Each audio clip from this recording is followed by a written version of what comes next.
જ્યારથી હું અહીંયા છું ત્યારથી નોકરીને એમ કરું છું, તો મારો શિવેન છે ને એ નાનો છે, ત્યારે ઘણો નાનો હતો, ઘણા ટાઈમથી અમે અહીંયા રહીએ છીએ. નમસ્તે મિત્રો, ગુડ મોર્નિંગ અને સ્વાગત છે તમારું આપણા નવા વ્લોગમાં. અને 2 દિવસની એકદમ ધોધમાર વરસાદની આગાહી છે, એટલે અમારે કન્ટિન્યુ ગઈકાલથી વરસાદ આવે જ છે, પણ એવો કંઈ ખાસ નથી આવતો. જેમ મેં તમને કીધું હતું ને ગઈકાલના વ્લોગમાં, એવો ઝરમર ઝરમર ચાલુ છે, પણ કન્ટિન્યુ ચાલુ છે. એમ એક સેકન્ડ ઊભો નથી રહ્યો, એટલે ચાલુ ને ચાલુ જ છે. જો ઓછો થાય વધે, ઓછો થાય વધે, એવી રીતના. અત્યારે હાવ ઓછો છે પણ ચાલુ છે, બહાર ન નીકળી શકાય. બાકી તમને હું જો અહીંથી વ્યવસ્થિત દેખાડું ને તો ખબર પડશે. જો આ નીચે પડે છે આવી રીતે ઝરમર ઝરમર ઝરમર. ક્યારેક ક્યારેક પાછો વધી જાય તો નક્કી નહીં. આવું બધું છે. બહારનું કાંઈ બહુ ખાસ હજી પાણી નથી ભરાણું, એ હું તમને બતાવું. અને ગાડીને અમે ઢાંકી દીધી છે. એની ઉપર એક પ્લાસ્ટિક ઢાંક્યું છે, આની ઉપર એક ઢાંક્યું છે. ટોટલ ડબલ પ્લાસ્ટિક ઢાંક્યા છે. બહારની બાજુ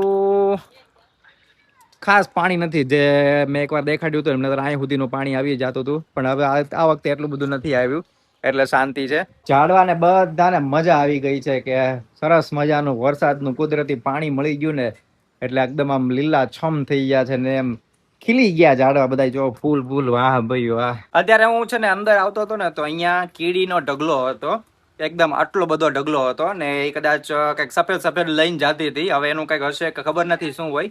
હે એવું હોય સફેદ? આ જો સામે રહ્યું મેં મૂક્યા.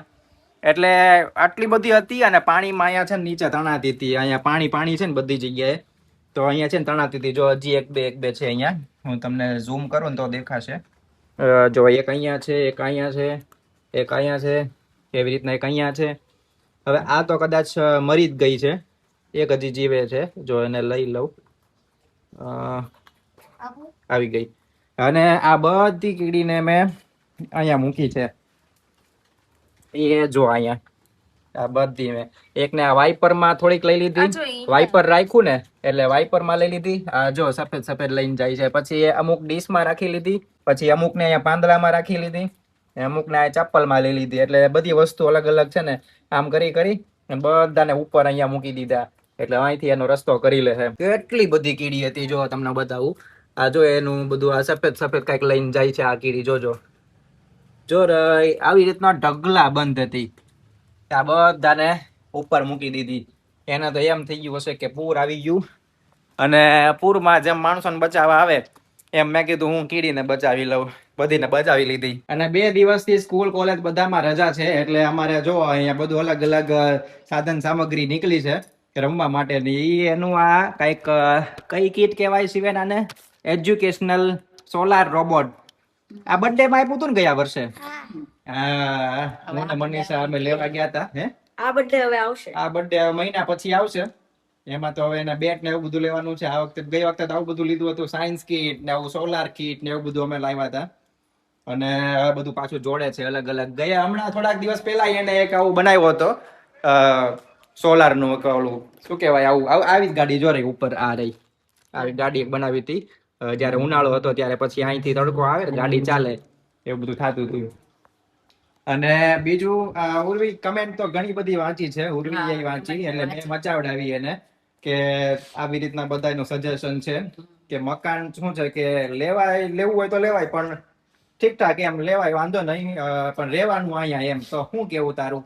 હા, એટલે હવે મેં એમ જ નક્કી કર્યું કે રહેવાનું હમણાં અહીંયા જ તે, ખાલી નાનું મોટું ઇન્વેસ્ટમેન્ટ કરી નાખીએ એટલે ભવિષ્યમાં કામ લાગે. અત્યારે ઘર પૂરતું નાનું એવું ઘર કે ફ્લેટ કે જે આવે એ આપણા બજેટમાં. પછી બહુ એવું નહીં કે મોટું કરીને લઈએ, એવું નાનું એવું લઈએ પછી કામ લાગે ભવિષ્યમાં. અને કમેન્ટ વાંચી પછી મને એક વાત યાદ આવી. જો તમને કહું કે જ્યારથી હું અહીંયા છું ત્યારથી નોકરીને એમ કરું છું, તો મારો શિવેન છે ને એ નાનો છે, ત્યારે ઘણો નાનો હતો, ઘણા ટાઈમથી અમે અહીંયા રહીએ છીએ. તો એ નાનો હતો તો પછી લેવા મૂકવા સ્કૂલ આ તે બધું જે છે એ આ મનીષા જ કરતી હતી.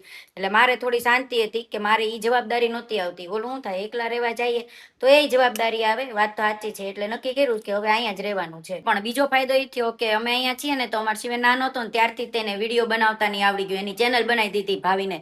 એટલે અમારે એ થોડું ખારું થઈ ગયું. આજે મને તો ઓળખે જ છે કારણ કે એ શિવેનના લીધે, અને શિવેનને સૌથી વધારે ઓળખે છે આ ભાવિનના લીધે. એટલે અમારે એ એક ફાયદો વધારે થયો છે કે વિડીયોનું લોકોનું કામ થઈ ગયું, લોકોમાં અમે પ્રખ્યાત થઈ ગયા અને લોકો ઓળખે છે અને અમે થોડાક આગળ આવી ગયા, તો એ સારું છે અમારા માટે. અને બીજી એક વાત, જો મનીષાને એ લોકો મૂકવા લેવા નહીં તો જાતા જ હતા, પણ હું કોલેજ હોય ને તો મારે ઘણી વખત રજા મળે ન મળે તો શિવેન બીમાર પડે ને તો મારે કોઈ ચિંતા નહોતી રહેતી, કારણ કે મમ્મી ને ભાભી ને મનીષા ને હોય ને એટલે મારે જરાય ચિંતા ન રહે, કારણ કે પછી આપણે તો નોકરી કરતા હોય તો રજા નોય મળે.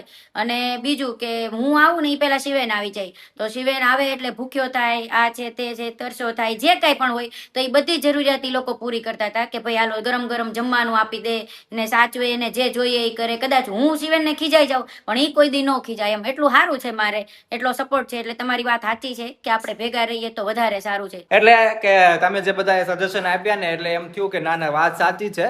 અને હવે ખાલી એવું હશે ને તો નામ પૂરતું આમ થોડું ઘણું એવું કંઈક નાનું એવું મકાન લઈ લેવાય એવું કરાય, પણ રહેવાનું અહીંયા છે કાંઈ, કેમ કે શું છે કે થોડો ઘણો ફાયદો જે કીધો એવો ફાયદો થાય કે એને કદાચ નોકરીને આ ત્યાંની તકલીફ હોય તો નોકરીમાં એ કદાચ જઈ શકે એકદમ ચિંતા વગર શિવેનની એમ. અને બાકી અમારે જો અત્યારે વરસાદ છે એટલે મમ્મીને બધા વાસણ સાફ કરવા પડે છે, નકર સુકાઈ જાય તડકામાં. તડકો ન હોય ને એટલે પૂછવા પડે ને ભીના પડે. અને આ જમવામાં શું છે? શાક શેનું છે?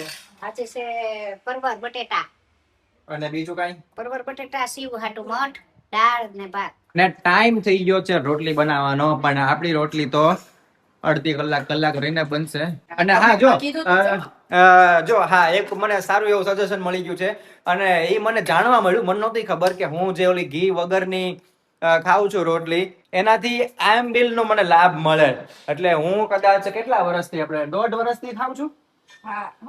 વધારે આંગીમાંથી એટલે 2-3 વર્ષથી ઘી વગરની રોટલી હું ખાઉં છું. ઓહો, એટલે મને કેટલો બધો લાભ મળ્યો કે મનીષા વિચાર કરો. મનીષા ને બધા તો એ સાંભળીને એમ થઈ ગયું કે વાહ ભાઈ વાહ. અત્યાર સુધી કે આંબેલ કરવું છે ને એ બહુ મુશ્કેલ છે, કેમ કે એમાં હાવ મીઠું નહીં, મરચું નહીં, બાફેલું એકલું જ ખાવાનું હોય. તો તારે તો સારું કહેવાય, મારાથી તો આંબેલ એટલે એમ નહીં, મને એક હતું સજેશન કમેન્ટ હતી કે ઘી વગરની ખાઈએ ને તો એનો થોડો આંબેલ નું પુણ્ય મળે, લાભ મળે, એવું હોય. હા, એક આંબેલ નો લાભ મળે.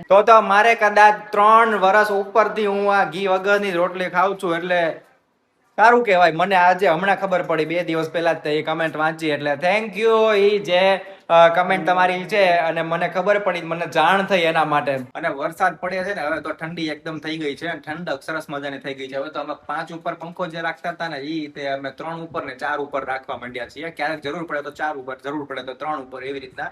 પણ ઠંડક છે, બહુ ગરમી હવે કાંઈ થતી નથી કે આમ એકદમ આમ ઉનાળા જેવું આપણે નીતરી જઈએ.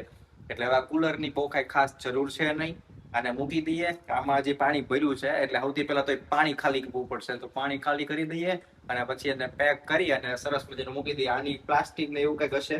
અત્યારે મોબાઈલ મમ્મીએ પકડ્યો છે, તમને એમ થતું હશે કે મનીષાએ પકડ્યો છે, પણ મારા મમ્મી એને વ્લોગિંગ કરતા આવડે છે. હું તમને દેખાડું કોને પકડ્યો છે. ઈ જો કેમ પણ મેં પકડ્યો એકદમ જોરદાર ડિજિટલ છે. કેટલી ઉંમર થઈ મમ્મી? મારી 62 વર્ષ. 62 વર્ષ થઈ છે. અને એક્ટિંગ તો કરે જ છે અલગ અલગ અમારા કોમેડી વિડીયોમાં, પછી ઓલા બીજા બધા અલગ એના પોતાના વિડીયોમાં.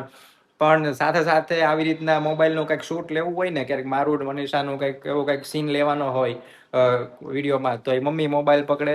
ખાલી એને એડિટ કરતા નથી આવડતું. હવે એ કદાચ જો હું શીખવાડી દઉં તો એ આવડી જાય, પણ એટલું બધું હવે કામ નથી કરવા દેવું. એટલે આટલું બરોબર છે એમ.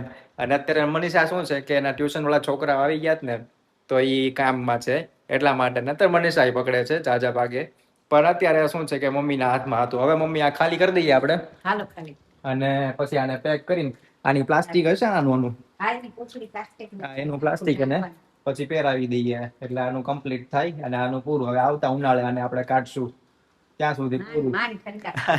માંડ સાચી વાત છે, કેમ કે એટલી ગરમી થાય ને. અહીંયા અમે સોફા ઉપર બેઠા હોઈએ ને નીચે, અહીંયા તો એસી છે નહીં. સૌથી વધારે અમદાવાદ પછી જો ગરમી થતી હોય ને તો એ ભાવનગરમાં, ગમે એમ ભાવનગરમાં ખૂબ ગરમી થવા માંડી છે. પણ અત્યારે આપણે થોડું ઠંડક થઈ ગઈ, 2 દીથી એકદમ ચાલુ છે ને વરસાદ, તો પાણી ઉતરી ગયું કા જમીનમાં. પાણી તો વયું ગયું, ઉતરી ગયું હોય ને હા એમ, એટલે આમ ગરમી નીકળી ગઈ. ધીમે ધીમે આવે એટલે જમીનમાં ઉતરે ને પાણી, એટલે થોડીક ઠંડક થઈ ગઈ. હા ચાલો ત્યારે હવે છે ને હું ને મમ્મી આને આપણે ખાલી કરી દઈએ અને મૂકી દઈએ. અને હવે મળીએ આપણે નવા વ્લોગમાં. ત્યાં સુધી મમ્મી આવજો, બાય બાય. જય માતાજી, જય શ્રી કૃષ્ણ, હર હર મહાદેવ. આવજો, બાય બાય.